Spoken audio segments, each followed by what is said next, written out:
శ్రీ విష్ణు సహస్రనామం 12వ శ్లోకం.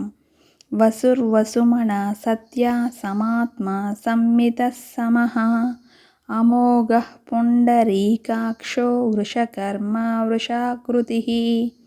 భావం: సమస్త సంపదలకు మూలమైనవాడు, పవిత్రమైన మనస్సు కలిగినవాడు, సత్యస్వరూపుడు, సమస్త జీవులలో సమానంగా ఉన్న పరమాత్ముడు శ్రీ మహావిష్ణువు. ఆయన అందరినీ సమదృష్టితో చూస్తాడు. ఆయన సంకల్పం ఎప్పుడూ వృధా కాదు.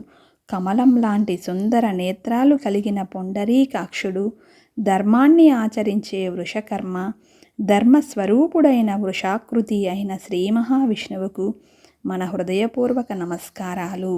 ఈ శ్లోకాన్ని ప్రతిరోజు భక్తితో జపించడం వల్ల మనస్సుకు ప్రశాంతత, ధర్మబుద్ధి, సత్యనిష్ట మరియు భగవంతుని అనుగ్రహం లభిస్తుందని విశ్వసిస్తారు. ఓం నమో నారాయణాయ.